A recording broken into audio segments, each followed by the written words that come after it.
तो भव्यात्माओं, 269 गाथा अब लोकानुप्रेक्षा में आ रही है, जहां पर आचार्य महाराज स्वयं नय के भेदों का वर्णन शुरू कर रहे हैं।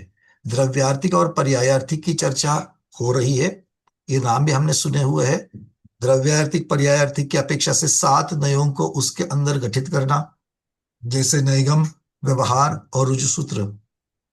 इन 3 को द्रव्यार्थिक में लेना और बचे हुए 4 को पर्यायार्थिक में लेना। इससे आगे बढ़ करके जो 3 अभी भेद कहे द्रव्यार्थिक के, इनके अलावा अब फिर नैगम्य के भेद 3 भेद हो जाते हैं। उसके बाद में संग्रहणय के 2 भेद हो जाते हैं। उसके बाद व्यवहार नय के भेद हो जाते हैं। और इसके अलावा द्रव्यार्थिक नय के और 10 भेद हैं। तो इस प्रकार से द्रव्यार्थिक नय के भी भेद कर रहे हैं। और यहाँ पर कार्तिकेयानुप्रेक्षा में शुभचंद्र महाराज ने इस विषय को अच्छी तरीके से उठाया है। तो उसके परिप्रेक्ष्य में रहते हुए और आज हम इस विषय को शुरू कर रहे हैं। उसके बाद में फिर पर्यायार्थिक नय की भी चर्चा चलेगी। चलिए। और पर्याय मुख्यतः से द्रव्यार्थिक के 10 + 3 इसकी चर्चा चलेगी। और पर्यायार्थिक में 6 + 4 की चर्चा चलेगी। ठीक है, चलिए। आप बोलते हैं कि भैया तो फिर 13 हो गए, ये 27 तो कहाँ हो गए। इन्हीं के उत्तर भेद करते हुए वो 27 तक पहुंच जाते हैं। ठीक है, तो हमको एक चार्ट बनाना है। आप लोगों के लिए कुछ मैंने रेडीमेड चार्ट बनाए हैं। अभी से आपको दिखा देता हूं ताकि आपके मन में अकुलता नहीं होगी कि हमको किस प्रकार का चार्ट बनाना है। तो ये इस प्रकार के चार्ट हमको बनाने हैं, जो हम बनाएंगे। मैं यहाँ से आपको शेयर कर रहा हूं। तो आप लोग अभी चार्ट बनाने के पीछे मत जाना, पहले इसको समझ लो। जो ठीक है। और जब मैं कहूंगा तभी आप लोग चार्ट बनाना। देखो, मैं यहां से आपको चार्ट दिखा रहा हूं।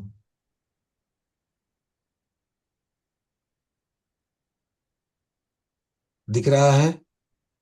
ये नय के 2 भेद कर लिए, द्रव्यार्थिक पर्यायार्थिक। और द्रव्यार्थिक की यहाँ पर हम लोगों ने उसकी चर्चा करते हुए द्रव्यार्थिक को पहले समझाया।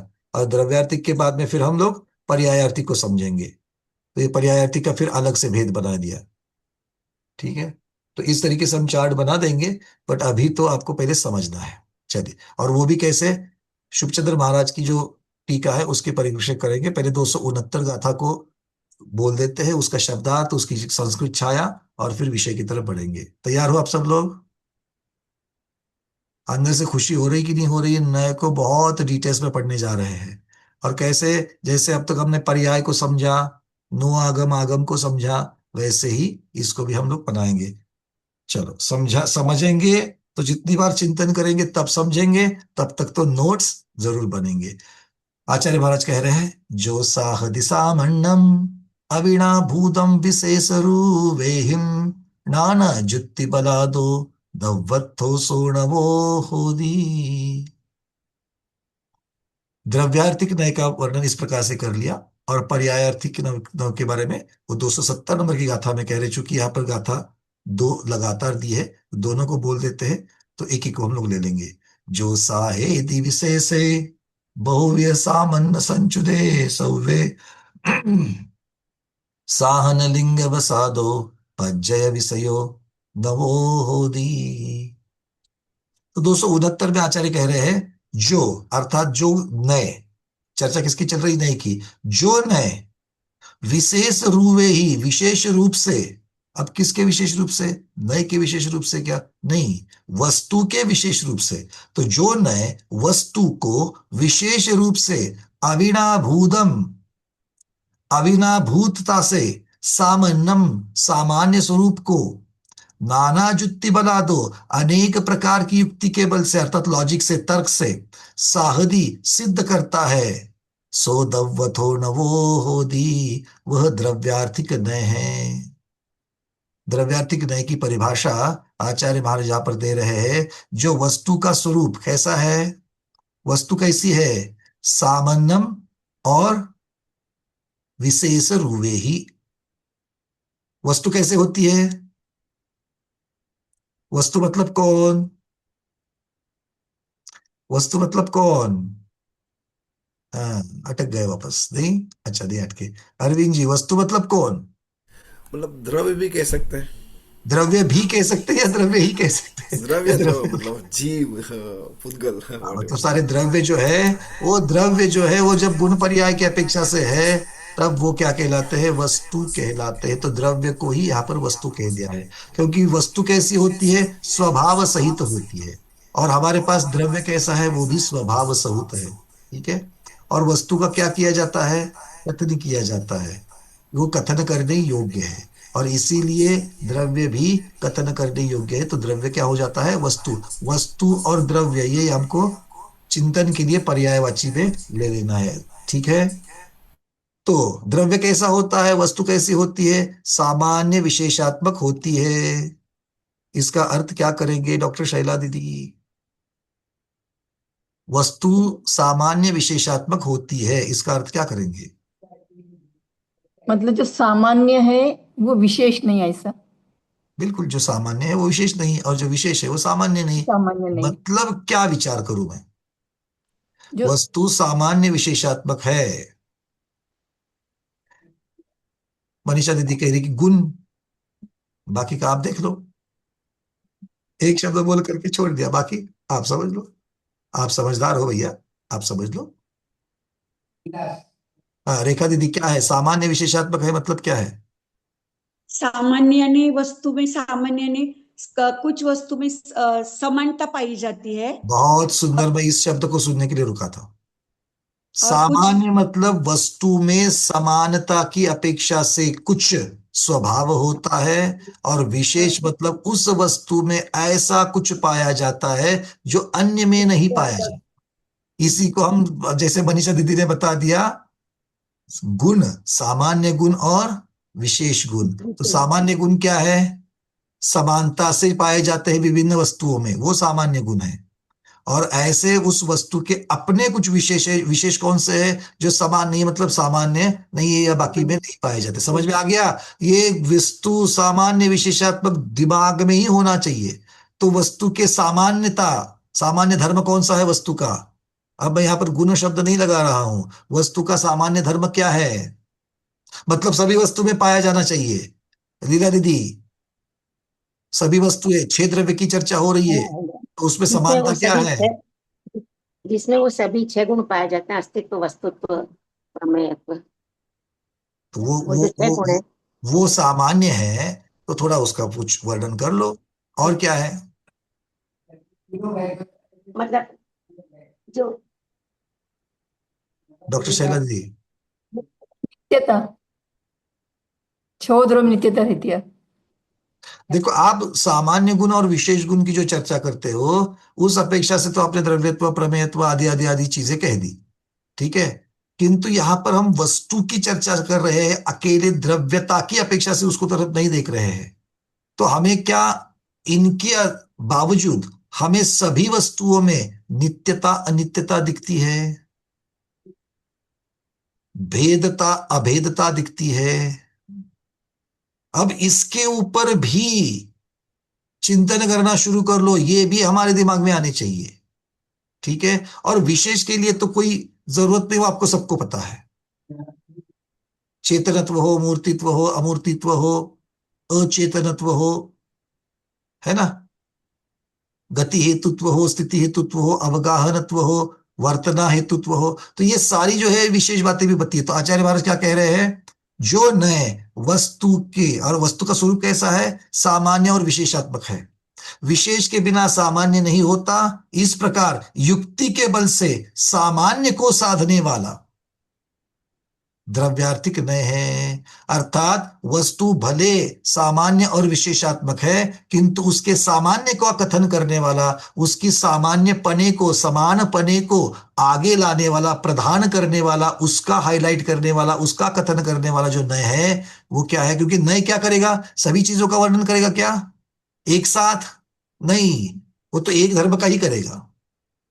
तो वस्तु के पास सामान्य धर्म भी है और विशेष धर्म भी है। तो सामान्य धर्म को वर्णन करने वाला कौन है? द्रव्यार्थिक में। द्रव्यार्थिक नय है। अब इसके आगे द्रव्यार्थिक शब्द आते ही वो द्रव्य का स्वरूप का ग्रहण करता है, द्रव्य के स्वरूप का ग्रहण करता है, द्रव्य के स्वरूप का ग्रहण करता है, पर्यायार्थिक नय पर्याय का करता है। ये बातें तो सामने आगम में लिखी लिखी है। अपने चित्त में, अपने दिमाग में किस चीज को फिट करना है? जो द्रव्य के सामान्य का कथन करे, वो द्रव्यार्थिक नय है। और जो द्रव्य के विशेषता का वर्णन करे वो पर्यायार्थिक नहीं है। ये अपने आप बन जाता है कि नहीं बन जाता है? अच्छा, इतनी जल्दी कोई निर्णय नहीं करना है। अभी जितना बताया जा रहा है ना उतना ही कहेंगे, अभी जितना बताया जा रहा है उतना ही बताएंगे, ठीक है ना? चलिए, अब इसकी संस्कृत छाया को देख लेते हैं।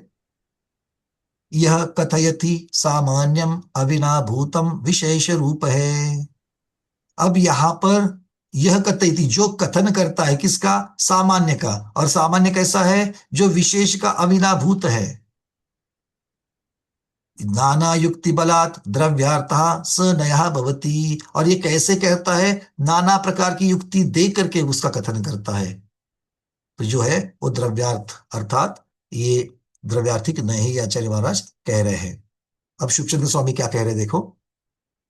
यह नया साधयति विषयी करोति गृह्यातिथ्यर्थः। जो नए वस्तु या उसके किसी धर्म को सिद्ध करता है, कथन करता है, अपने ज्ञान का विषय करता है, उसको ग्रहण करता है, उसे नय कहते हैं। तो आचार्य महाराज नए से शुरुआत कर रहे हैं। यह शब्द जो दिया है, यह शब्द से क्या लेंगे? यह मतलब नए। नए मतलब कौन? नए मतलब वो है जो वस्तु के अनेक धर्म में से एक धर्म को अपने ज्ञान का विषय बना रहा है। और ज्ञान का विषय बनेगा तभी तो जाकर के उसका कथन बनेगा। तो नए अपने ज्ञान का विषय बना रहा है। तो नए कौन है यहां पर? नए को ज्ञान का विषय बनाने के लिए कह रहे हैं। मतलब नए जानता है, न्याय को विषय, न्याय का विषय बनाता है। मतलब क्या है? नए जानता है। और नए जानता है तो न जीव है कि पुद्गल है? नए जीव है कि पुद्गल है? और उसको नए को जानता है बोल रहे हैं। और अगर नए जानता है तो नए जीव है कि पुद्गल है? क्योंकि जो जानता है वो जीव है ना? तो नए कौन है? मिस्टर नए कहाँ मिलते हैं? जीव है ना कहीं तो होना चाहिए भैया। एक इंद्रिय से लेकर पंचेंद्रिय, संगी असंगी, कहीं ना कहीं तो मिलना चाहिए। सिद्ध भगवान में कहां पर है नए? अर्थात यहां पर उसमें आरोपण करके कह रहे हैं। इसमें आरोपण करके। कौन? नए क्या है? ज्ञान ही है। प्रमाण और नए ये किसके भेद है? सम्यक ज्ञान के भेद है। और सम्यक ज्ञान किस में होता है? जीव में होता है। तो नए विषय करता है या नए का स्वामी विषय करता है? नए क्या हो गया? ज्ञान है, मतलब नए ज्ञान गुण हो गया। और ज्ञान गुण को धारण करने वाला कौन है? ज्ञानी है। तो ज्ञानी और ज्ञान, इनको जब अभेद रूप से ग्रहण कर देंगे तो नए और जीव एक ही चीज बनेगी कि नहीं बनेगी? हाँ या ना? तो नए कथन करने वाला है या नए का स्वामी कथन करने वाला है? ज्ञान कथन करने वाला है या ज्ञानी कथन करने वाला है? अर्थ तो एक ही बन जाएगा। आया ना? हमेशा नहीं होगा, कथनचित होगा, विवशित होता। इसलिए आचार्य महाराज को कह रहे हैं जो नए वो स्वामी का वहां पर गुण में आरोपण करके कह रहे हैं। स्वामी का गुण में आरोपण करके, गुण और गुणी को एक साथ करके कह रहे हैं जो नए वस्तु के अनेक धर्म में से किसी एक धर्म को अपना विषय बनाता है, ग्रहण करता है, उसे नए कहते हैं। किम तत्, वो किसे ग्रहण करता है? तो सामान्यम निर्विशेषम सत्वम द्रव्यत्वात्मत्वादि रूपम।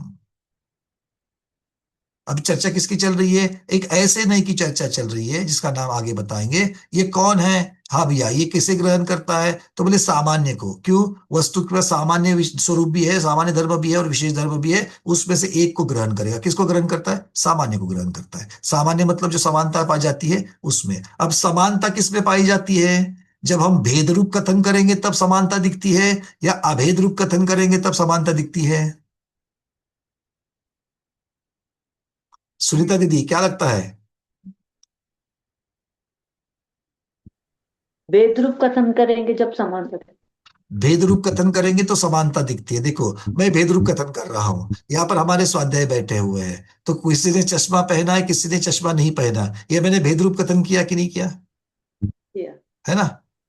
तो ये भेद रूप कथन करने पर आपको समानता दिखी या अलगता दिखी? अलगता दिखे, अलगता दिखे। हाँ, है ना? और यहां पर स्त्री स्वाध्यायी बैठे हैं, तो जितने भी स्त्री स्वाध्यायी बैठे हैं वो सब में स्त्रीत्व जो है वो समान है कि नहीं है? तो ये कैसा कथन हो गया? ये सामान्य कथन हो गया, ये समानता वाला कथन हो गया। ठीक है, मतलब जब अभेद कथन करेंगे तब जाकर के सामान्य बनेगा, और जब भेद करेंगे मैं उसको अलग अलग करके जब बताऊंगा, और अलग करने के लिए कारण चाहिए, नहीं तो अलग कैसे करोगे? ये 4 गुलबर्गा से बैठे हैं, ये 10 कई लखनऊ से बैठे हुए हैं, ये 15 मुंबई से बैठे हैं, तो आपने उसके पीछे विवक्षा लगाई, उसके लिए कारण लगाया, तब जाकर के आपको भेद अलग अलग दिख रहे हैं। और जब मैं ये नहीं रखाऊंगा, ये सारे सम्यक रत्नत्रय सम्यक ज्ञानशाला के स्वाध्यायी है, तो सम्यक ज्ञानशाला के स्वाध्यायी ऐसा कहते हुए आपको कुछ दिख रहा है कि कौन कहां से जुड़ा है, स्त्री है क्या पुरुष है? आचार्य महाराज क्या बताते हैं? 200 लोग आए थे, विधान अद्भुत विधान करके गए, कह रहे हैं महाराज जी दूसरे को, कौन से थे? सम्यक ज्ञानशाला वाले थे, हो गए। तो सम्यक ज्ञानशाला वाला ये हमारी जो पहचान है, कुछ अलग पहचान बन रही, कोई गुलबर्गा से आया, मुंबई से आया, पुणे से आया, कुछ बन रही? कौन इंद्र बना था, कौन सामान्य बना था, कुछ हो रहा है? कोई प्रबंधक कमेटी में था, कुछ है क्या इसमें वर्णन? कोई भेद रूप वर्णन है? नहीं है। यही तो द्रव्यार्थिक न्याय का विषय है। द्रव्यार्थिक न्याय का विषय क्या हो गया? जो समानता पाई जाती है, और समानता द्रव्य में होती कि नहीं होती है? अलग अलग द्रव्यों में होती है, तो उस समानता का जो ग्रहण करने वाला है, उसको विषय करने वाला है, उसकी चर्चा यहां पर चल रही है, उसी को आचार्य भगवान द्रव्यार्थिक नहीं कह रहे हैं। तो दिमाग में बैठेगा, द्रव्यार्थिक द्रव्यार्थिक द्रव्यार्थिक द्रव्यार्थिक मतलब क्या? वो दिमाग से अब थोड़ा सा साइड कर लो। क्या? द्रव्य को ग्रहण करने, वो बात बिल्कुल सही है, द्रव्य को ग्रहण करने वाला द्रव्यार्थिक, पर्याय को ग्रहण करने वाला पर्यायार्थिक। पर द्रव्य, पर्याय भी तो द्रव्य की ही होती है या ना? तो पर्याय भी द्रव्य की होती है, ऐसा कहते ही फिर दिमाग, अरे बाप रे, फिर द्रव्यार्थिक में किसको ले लूं, पर्यायार्थिक में किसको ले लूं? ये दिमाग में, स्मिता दीदी सही कह रहा हूं ना मैं? अरे मेरा ऐसा बहुत दिन तक चल रहा था, जब ऐसी परिभाषा पढ़ता हूं ना तो एकदम क्रिस्टल क्लियर होता है। अभेद रूप कथन, बस अभेद रूप कथन करने वाला द्रव्यार्थिक ने। अब इसमें शुद्ध अशुद्ध आदि सारी चीजें हम लोग लगा लेंगे। चलिए आगे बढ़ते हैं। आचार्य महाराज कहते हैं, किम तत् सामान्य, सामान्य किसे कहा? निर्विशेषम, जो विशेष नहीं है वो, विशेष से रहित होता है वो। और विशेष कौन है? भेद को विशेष कहते हैं, जो पृथक पृथक करता है वो विशेष है। और निर्विशेषम सत्वम, अर्थात विशेष अर्थात भेद से रहित, नी शब्द लगा दिया, तो विशेष या भेद से रहित क्या है? सत्ता को ग्रहण करता, सत्ता मतलब अस्तित्व, जो भेद रहित, विशेष रहित अर्थात सामान्य अस्तित्व को ग्रहण करता है। और क्या है? किस तरीके का है वो? द्रव्यत्व, आत्मत्व आदि सामान्य स्वरूप में स्थित है। द्रव्य के पास समानता वाली चीजें, सभी द्रव्यों में, सभी वस्तुओं में द्रव्यत्व होता है कि नहीं होता है? होता है। और आत्मत्व, सभी वस्तु में आत्मत्व होता है कि नहीं होता है? है ना? ये तो बात चेहरे सब बिल्कुल, अरे बाप रे, आत्मत्व मतलब आत्मा, आत्मा मतलब तो जीव की चर्चा। अब सभी जीवों में, सभी वस्तुओं में जीव कैसा होगा?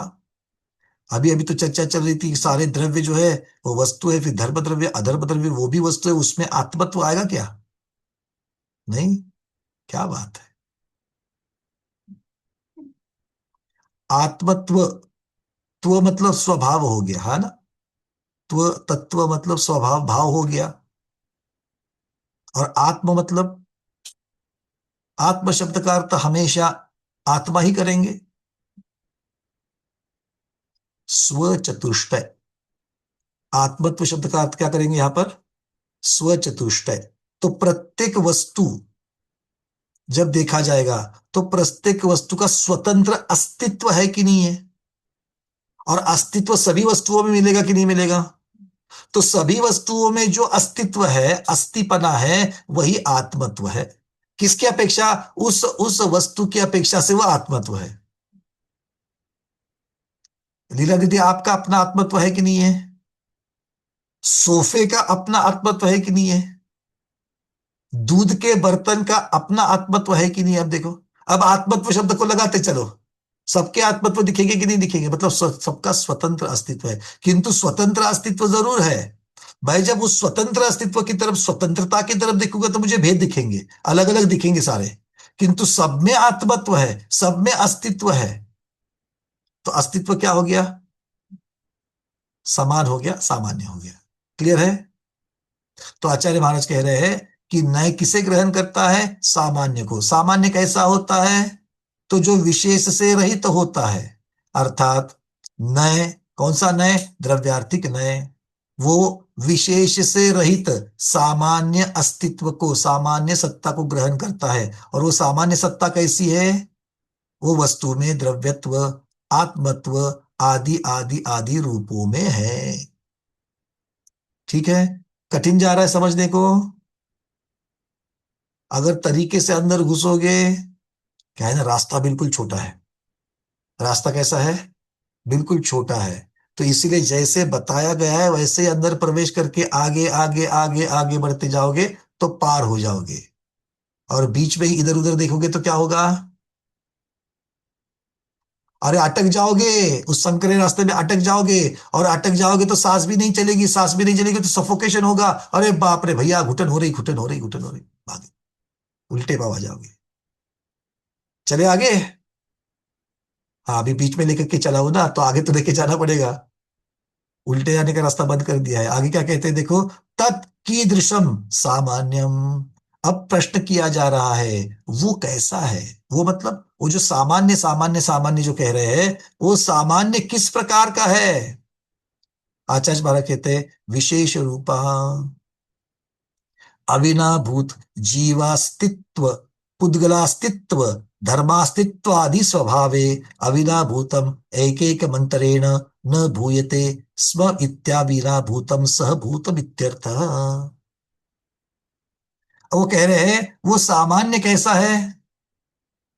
अपने विशेष रूप अविनाभून, अविनाभूत, जो विशेष का अविनाभूत है। मतलब विशेष जहां होता है वहां पर, बोलो, अविनाभाव का अर्थ क्या होता है? ये आएगा तो ये आएगा ही आएगा।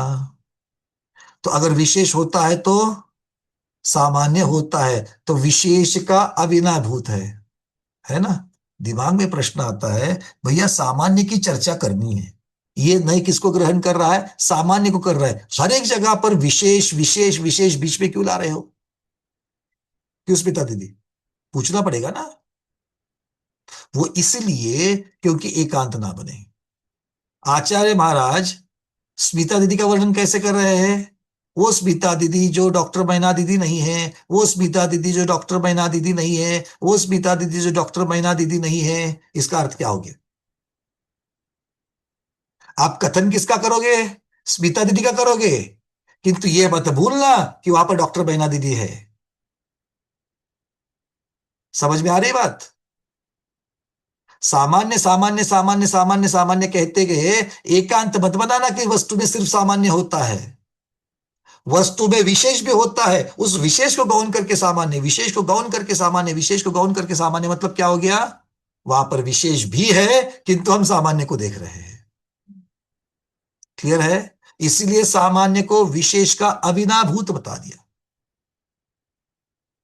कौन सामान्य? तो अपने विशेष धर्म से अविनाभाव से जो संबंध है, जो विशेष के साथ सामान्य ऐसा जुड़ा है, जो अविनाभूत, एक आएगा तो दूसरा आता ही आता है। और कैसा है वो? जैसे जीव का अस्तित्व, पुद्गल का अस्तित्व, धर्म धर्म द्रव्य का अस्तित्व, तो ये सबके अस्तित्व क्या कहने जाएंगे? ये समान है, सभी वस्तुओं में समान है, तो ये समान है। और ये समान कैसा है? ये विशेष का अविनाभूत है। मतलब इन सब की जो चर्चा करी, जीव पुद्गल धर्म आदि जो वस्तुओं की चर्चा करी, उसमें अपना अपना विशेष है जो इन सब को अलग करता है। तो उससे अविनाभावी जो समानता पाई जाती है, उस समानता को ग्रहण करने वाला। तो समानता कैसी? जो विशेष की अविनाभावी है वो समानता को ले लेता है, अर्थात एकांत को नहीं ले रहा है, अनेकांत में से एक को ले रहा है। ये आचार्य महाराज कह रहे हैं। क्लियर हो रही है बात? डॉक्टर शैला दीदी, हाँ बहुत बढ़िया। अब आगे क्या कहते हैं? कुतः ये बात नाना युक्ति बलात्, अनेक प्रकार की युक्ति, तर्क, ज्ञान आदि के द्वारा, अनेक तर्क ज्ञान आदि बलात्, नाना युक्ति बलात् अर्थात अनेक तर्क ज्ञान आदि बलात् सद्रव्यार्थिका नयो ज्ञातव्यो भवति। ये अलग अलग प्रकार की युक्ति से, दृष्टांत से, तर्क आदि से इसके आधार पर समझनी चाहिए। तो इसका अर्थ हो गया कि जो सामान्य की प्रधानता से ग्रहण करे वो द्रव्यार्थिक न है। और सामान्य कैसा होता है, सामान्य किसे कहते हैं, जो विशेष का अविनाभावी है वो सामान्य यहां पर कह रहे हैं। क्लियर है यहां तक की बातें? यहां तक की बातों में सिर्फ इतना समझना है कि जो वस्तु में सामान्य और विशेष ऐसे दो प्रकार के धर्म होते हैं, उसमें से सामान्य धर्म को ग्रहण करने वाला, उसका कथन करने वाला, उसको प्रदान करने वाला द्रव्यार्थिक न होता है। बोलो हाँ। जो जो हाँ बोले उनका रिजर्वेशन हो चुका है, बस में बैठे और आगे बढ़े। रेखा दीदी बोलो। वंदना भैया, यहाँ अविनाभावी का गौण करेंगे ऐसा अर्थ लेना नहीं, है। अविनाभावी को कौन नहीं कर रहे हैं। अविनाभावी नहीं, से जिसका अविनाभावी कथन का नहीं किया अर्थ। जा रहा है, अविनाभावी में जिसका कथन नहीं किया जा रहा है, जिसको गौण किया जा रहा है, उसका भी अस्तित्व इनडायरेक्टली बता रहे हैं। हम्म, ठीक है ना? हम्म, तो अगर मुझे कहना है कि ये आएगा तो इसके साथ में ये आएगा ही आएगा। हाँ हाँ हाँ। समझ में आ रही बात? हम्म हम्म हम्म, तो जहां ज्ञान गुण है वहां पर दर्शन गुण होता है कि नहीं? होता है। तो ज्ञान का दर्शन अविनाभावी है। अभी समझ जहां में पर आया। वर्ण होता है वहां पर स्पर्श होता है कि नहीं? होता है। भले आप उसको समझो या ना समझो, भले हम्म आपका ज्ञान उसे ग्रहण करे या ना करे, किंतु जहां वर्ण चतुष्ट में से एक है वहां पर दूसरे होंगे ही होंगे। क्लियर हम्म। है? तो ये एक दूसरे के हाँ। अविनाभावी कहे जाते हैं। हम्म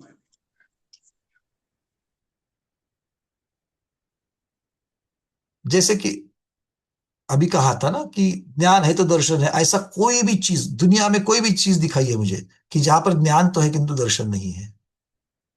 है कहीं?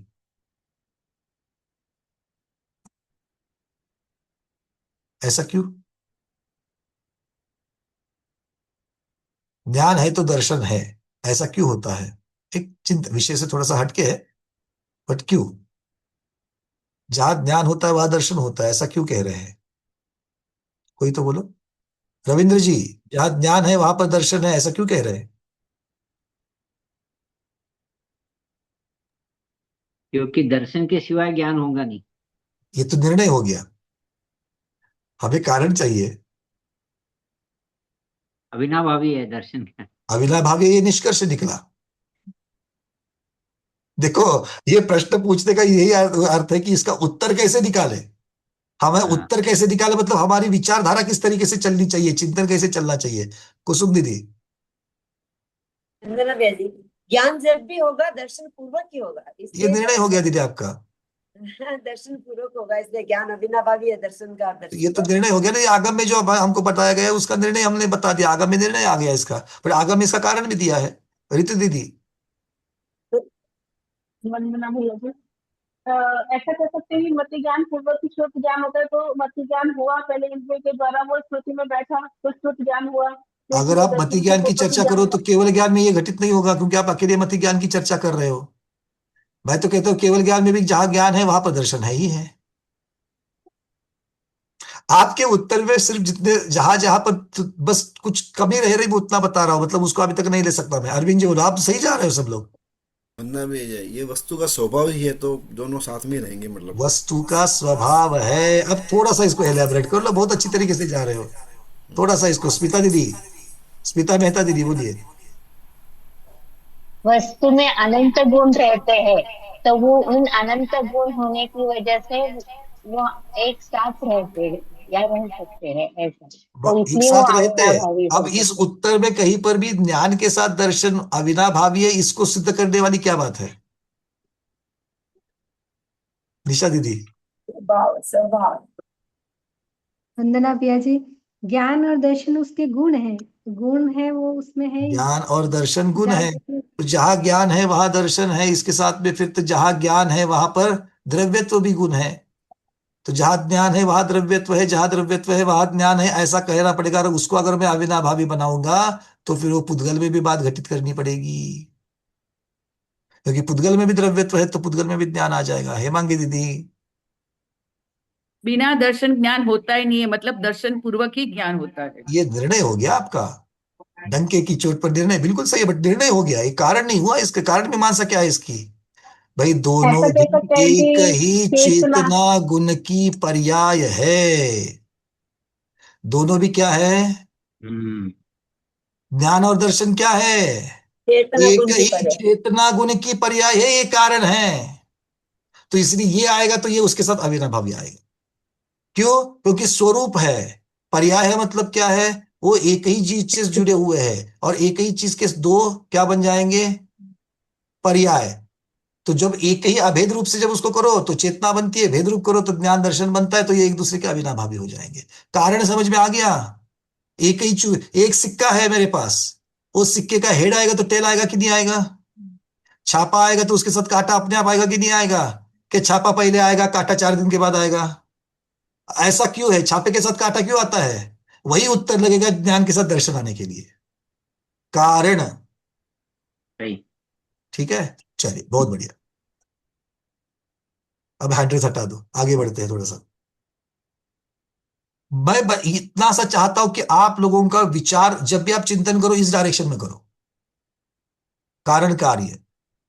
आचार्य महाराज कह रहे हैं अब द्रव्यार्थिक नहीं। अभी किसी को और कोई किसी को प्रश्न है? क्योंकि विषय तो हमारा समय तो पूर्ण हो रहा है, तो आज तो मैं पूरा नहीं करूंगा, सिर्फ द्रव्यार्थिक नहीं के 10 भेद होते इतना बना करके छोड़ दूंगा। आचार्य महाराज किसी भी समय विराजमान हो सकते हैं, और जैसे ही विराजमान होंगे हम समय विषय को अपने पूर्ण करेंगे आज। ठीक है, चलिए क्या कह रहे हैं?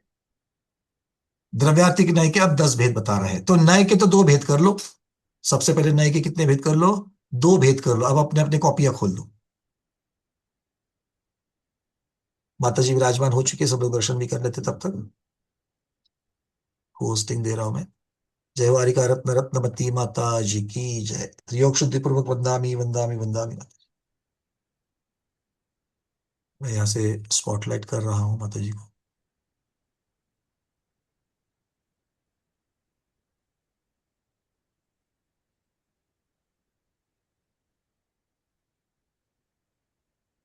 माता जी रत्नत्रय कुशल है? ठीक है, बढ़िया। चलिए बहुत बढ़िया, अनुमोदन दीदी। आप रोज मंदिर में बोल रहे हैं ललित जी। हाँ नहीं, बस हो गया, 2 दिन रह गया अब। चलिए, तो यहां पर आचार्य महाराज कह रहे हैं द्रव्यार्थिक नय और पर्यायार्थिक नय, ऐसे 2 भेद हो जाएंगे। तो नय नय के 2 भेद। अब चर्चा द्रव्यार्थिक नय की चलेगी, इसलिए पर्यायार्थिक नय के नीचे कोई भी जगह छोड़ने की जरूरत नहीं है। द्रव्यार्थिक नय के भेद पहले करेंगे। ठीक है, तो आचार्य महाराज कह रहे हैं पहले तो 10 भेद बताएंगे, और फिर 10 के साथ में और भी जोड़ेंगे, इसलिए वो वैसी जगह छोड़ देना। ठीक है, चलिए। तो पहले कह रहे हैं कर्मोपाधि निरपेक्ष शुद्ध द्रव्यार्थी कहा, यथा संसारी जीवा सिद्ध सदृक शुद्धात्मा। अब एक एक भेद की परिभाषा भी देंगे, और उसका दृष्टांत भी देंगे, उसका उदाहरण भी देंगे। तो सबसे पहले कौन सा हो गया? द्रव्यार्थिक नय में। अब मैं आपके सामने चार्ट रखता हूं, तो कि आपको समझने के लिए भी इजी हो जाएगा।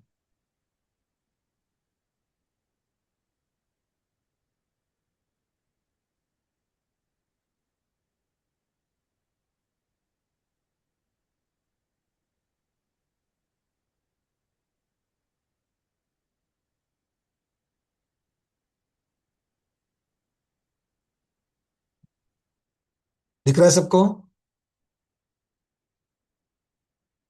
तो इस तरीके से नय के 2 भेद कर लिए, द्रव्यार्थिक और पर्यायार्थिक। तो द्रव्यार्थिक को क्या लिखा? पदार्थ के सामान्य को विषय करता है। तो वहां पर शॉर्ट में अपना लिख देना है, मतलब जब भी हम इसको रिफर करेंगे चार्ट में तो उसका इमीडिएट हमको रिव्यू मिल जाएगा कि इसके अंदर क्या है।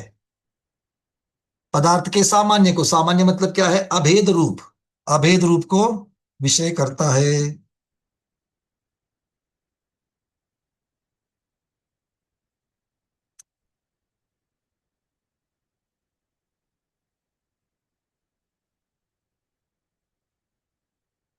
और पर्याय अर्थिक में लिख देना पदार्थ के विशेष, अर्थात पर्याय को भेद या अपवाद आदि को विषय करता है।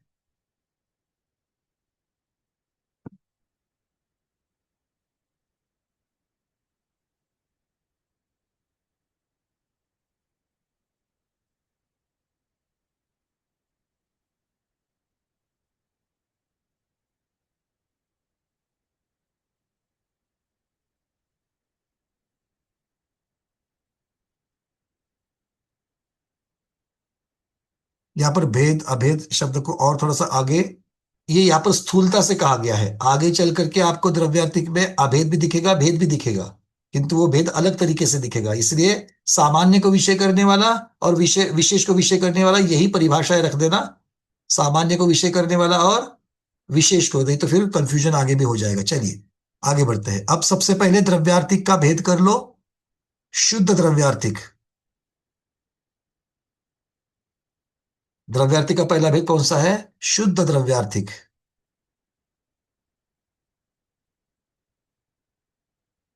और शुद्ध द्रव्यार्थिक के कितने भेद होंगे? आगे 3 भेद होंगे। शुद्ध द्रव्यार्थिक के 3 भेद होंगे। उसमें से पहला,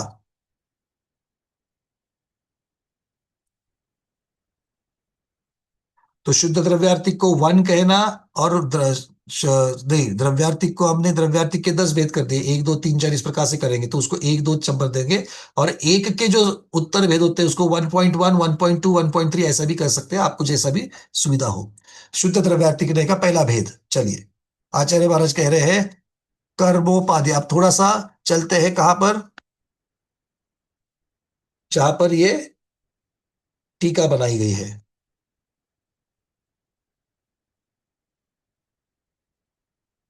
ये टीका हमें, चलिए ये समझ में आ गया ना आपको किस प्रकार से चार्ट बनाना है? तो मैं इसको हटा रहा हूं अभी।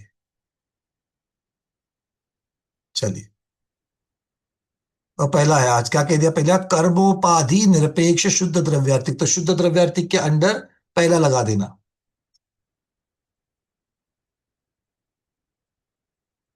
कर्मोपाधि निरपेक्ष।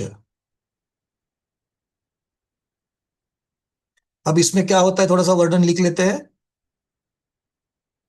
इसमें किस चीज का वर्णन आता है? आचार्य महाराज कहते हैं इस नय में जीव को उसके कर्मों से उत्पन्न उपाधियों की अपेक्षा किए बिना उसके शुद्ध आत्म स्वरूप की दृष्टि से देखा जाता है। अब चर्चा किसकी चल रही है? शुद्ध। शुद्ध मतलब बिना मिलावट वाला। और जीव किसके साथ मिलावट करता है? कर्मों के साथ। और इसीलिए इसका नाम क्या कह दिया कि वो मिलावट के बिना, मतलब कर्म की उपाधि से निरपेक्ष, कर्म की उपाधि से रहित। निरपेक्ष मतलब रहित। तो इसलिए क्या लिखेंगे वहां पर? इस नय में, उसका वर्णन लिखो। इस नय में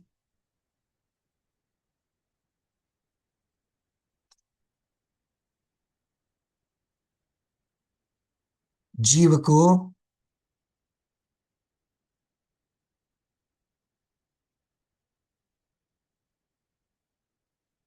कर्म फल से रहित, कर्म के फल से रहित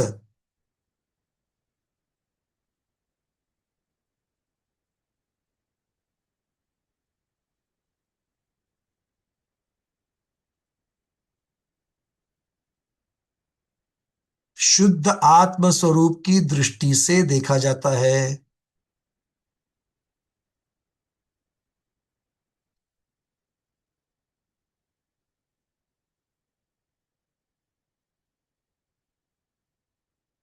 अब इसका दृष्टांत एक उदाहरण में लिख लेते नीचे। जैसे उदाहरण था,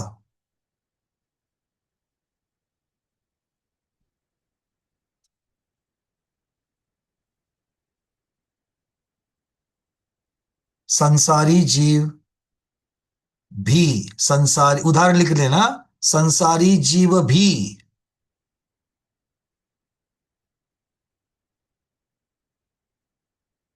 सिद्धों के समान,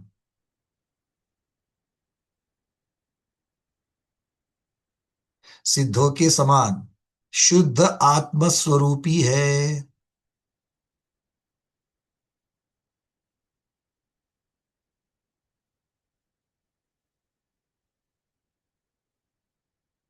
मतलब क्या हो गया, ये आप में और हम में, हम लोग अभी कैसे है, संसारी जीव है कि नहीं है? है। तो संसारी जीव में हम कैसे है, कर्म के साथ मिले हुए हैं, किंतु वर्णन किसका कर रहा है ये? हमारे अंदर जो शुद्ध आत्मा है उसकी तरफ ही देख रहा है, बाकी सबको गौण कर रहा है कि ये जीव भी, ये संसारी जीव तो है, किंतु ये संसारी जीव भी सिद्ध भगवान के समान शुद्ध है। अब ये कथन कर रहा है क्योंकि उसकी दृष्टि मेरी आत्मा की तरफ, और मेरी आत्मा शुद्ध है, तो उसकी दृष्टि मेरे शुद्ध आत्मा की तरफ है, इसीलिए उसने किसको गौण कर दिया, मेरी संसारी अवस्था को गौण कर दिया। तो इसीलिए आचार्य महाराज कहते हैं कि ये कौन सा है, ये द्रव्यार्थिक, शुद्ध द्रव्यार्थिक नहीं है, किंतु शुद्ध द्रव्यार्थिक में किस क्या है, ये कर्म उपाधि निरपेक्ष, अर्थात जिसमें कर्म की उपाधि को नहीं देखा जाता उसको गौण किया जाता है। निरपेक्ष मतलब कर्म की उपाधि को गौण किया जाता है। क्लियर है? चलिए दूसरा भेद, शुद्ध द्रव्यार्थिक का ही दूसरा भेद। उत्पाद व्यय गौणत्वेन सत्ता ग्राहक शुद्ध द्रव्यार्थिका यथा द्रव्यम नित्यम। तो अब दूसरा है उत्पाद, उसका नाम क्या लिखेंगे,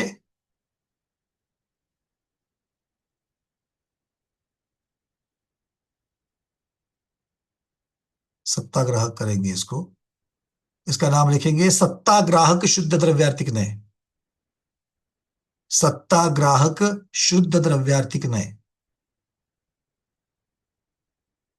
नाम क्या रखना है दूसरे का, सत्ताग्राहक शुद्ध द्रव्यार्थिक नय। सत्ताग्राहक का क्या होता है, सत्ता को ग्रहण करने वाला, अर्थात प्रधान किसको करेगा ये, सत्ता मतलब किसको, हाँ नीरज जी, पहले में पर के निमित्त को गौण करना, बिल्कुल पर को गौण कर दिया यहां पर, और दूसरे में किसको गौण करेंगे और किसको रखेंगे, वो कह रहे सत्ता को ग्रहण करना है, मतलब सत्ता को प्रधान करना है। तो अरविंद जी सत्ता का शब्द का अर्थ क्या करेंगे, किसको प्रधान करना है यहां पर?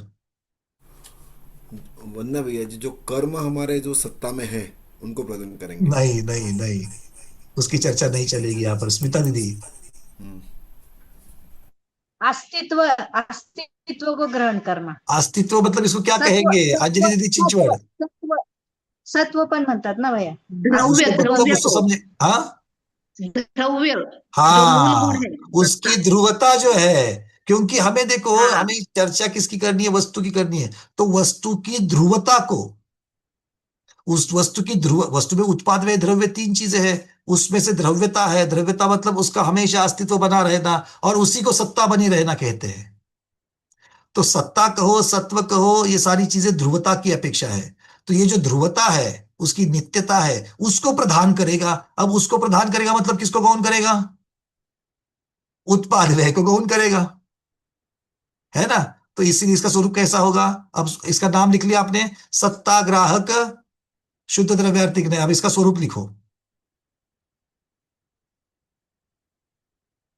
उत्पाद और व्यय को गौण करके, उत्पाद और व्यय को गौण करके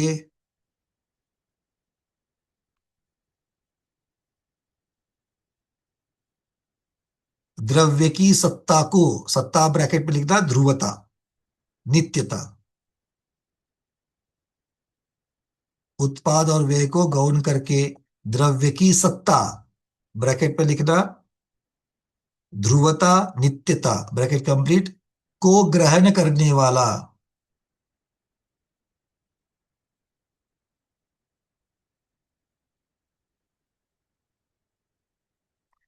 ग्रहण करने वाला लिखो या को ग्रहण करता है लिखो, जो भी है। अब इसका उदाहरण, उदाहरण क्या होगा, द्रव्य नित्य है, उदाहरण क्या होगा, द्रव्य नित्य है, द्रव्य कहो जीव कहो एक ही हो जाएगा, जीव नित्य है या द्रव्य नित्य है।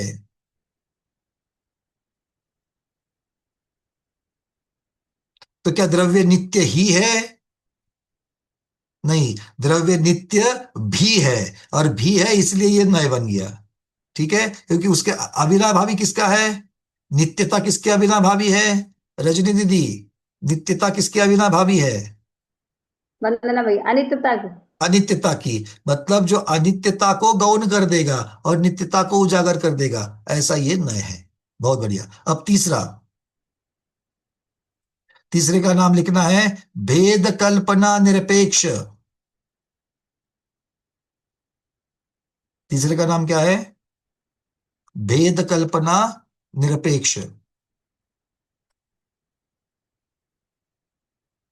भेद कल्पना निरपेक्ष मतलब क्या है? जो भेद धर्म होता है, भेद रूप होता है, उसको रहित करके, निरपेक्ष मतलब उसको छोड़ के, उसको गौण करके। तो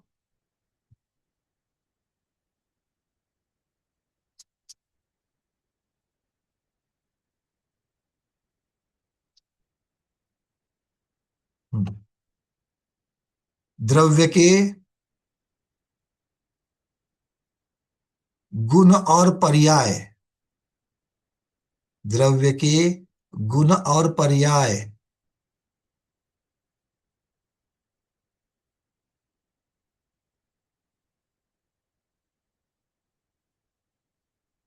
ऐसे भेद को या ऐसे भेद रूप को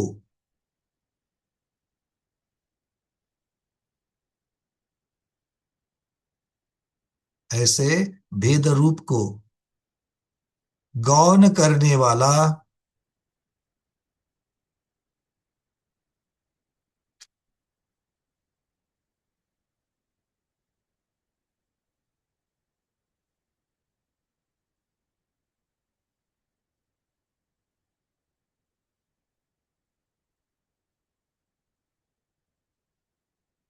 और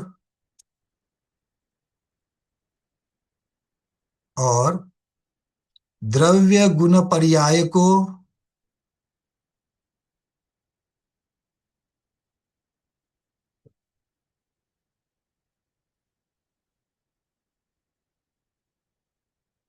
अभेद रूप से ग्रहण करने वाला,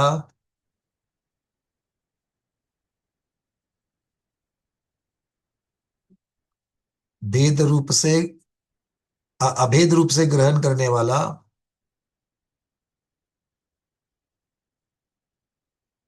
शुद्ध द्रव्यार्थिक नय। अब इसका उदाहरण,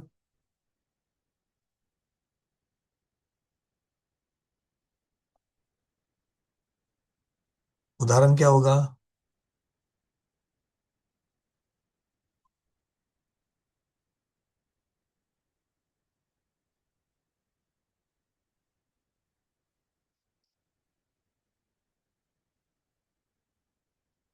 जीव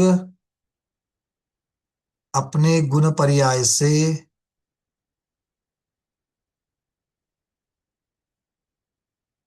अभिन्न है। अब जीव का उदाहरण ले लो या द्रव्य का ले लो। जीव अपने गुण पर्याय से अभिन्न है। जैसे जैसे हम चलते हैं कि नहीं चलते हैं, और रास्ते में कोई चींटी है, मंदिर जी में आप खड़े हो और चींटी है आपको दिख जाए, तो पीछे वाले को आप सावधान कैसे करते हो? अरे यहां से देख करके आना, यहाँ जीव है, कहते कि नहीं कहते हो? यहां पर सावधान कैसा है ना, यहां पर जीव है। अब जीव है मतलब आपने वहां पर उस चींटी की पर्याय को देखा क्या? उसके तीन इंद्रियता को देखा क्या? मतलब उसकी पर्याय को दे देखा। उसके ज्ञान दर्शन वाले गुण को देखा क्या? नहीं। मतलब चींटी ये जीव है, और उस जीव के गुण को भी नहीं देखा, पर्याय को भी नहीं देखा, सबको मिलाकर एक पैकेज बना दिया और उसको जीव बोल दिया। बोलते कि नहीं बोलते स्वाति दीदी ऐसा? यहां पर देख कर क्या रहा, जीव है यहां पर। जीव की हिंसा मत करो। अब जीव की हिंसा मत करो, जीव मतलब पूरा पैकेज, बंडल पैकेज। उसके अंदर गुण भी है, पर्याय भी है, पर जो अलग से बोला क्या? नहीं, सबको मिल करके एक बोला। ठीक है, ये क्या कह देंगे? ये इसको क्या कहेंगे? भेद निरपेक्ष शुद्ध द्रव्यार्थिक नय। क्या कह देंगे? भेद कल्पना करो या कहो, या भेद निरपेक्ष कहो तो भी चलेगा। ठीक है, ये शुद्ध द्रव्यार्थिक नय के तीन भेद बन गए। आचार्य भगवान मैसेज है भी कोई है?